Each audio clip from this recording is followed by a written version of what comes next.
J means 21st January 2026 evening shift question.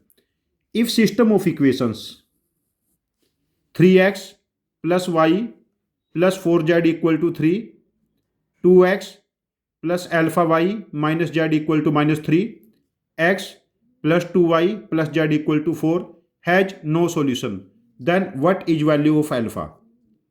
इस case में देखिए जो हमारे पास डिटर्मिनेंट बनेगा कोफिशिएंट्स का डिटर्मिनेंट 3, 1, 4, 2 अल्फा माइनस 1, 1, 2, 1, ये जो कोफिशिएंट्स का डिटर्मिनेंट बना, यदि कोफिशिएंट्स का डिटर्मिनेंट हमारे पास 0 हो जाए तब इस केस में या तो इस सिस्टम ऑफ लीनियर इक्वेशन का नो सॉल्यूशन होगा या इसके इनफाइनाइट सॉल्यूशन होंगे, इनमें से कोई एक कंडीशन एग्जिस्ट करेगी।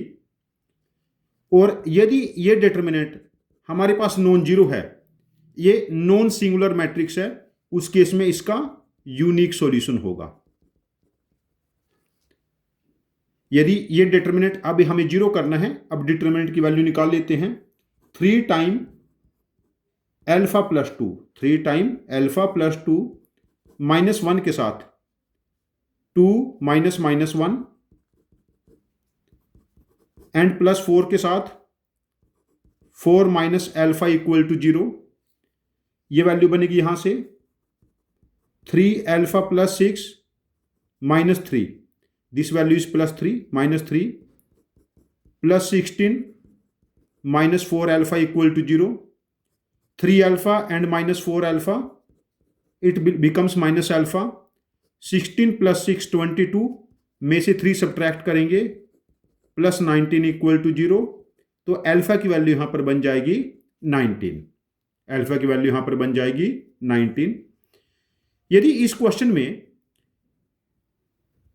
यहां पर जो वेरिएबल जैसे अल्फा है, जो कांस्टेंट टर्म्स है ये वाली, यहां पर भी कुछ वेरिएबल गिवन होता बीटा टाइप, उस केस में फिर हमें इसका एक्सटेंडेड वर्जन यूज करना पड़ता कि नो सॉल्यूशन हमारे पास कब एग्जिस्ट होंगे। Second case, adjoint of A into D, D जो डिटर्मिनेंट मैट्रिक्स है ये कांस्टेंट टर्म्स का एक कॉलम मैट्रिक्स है।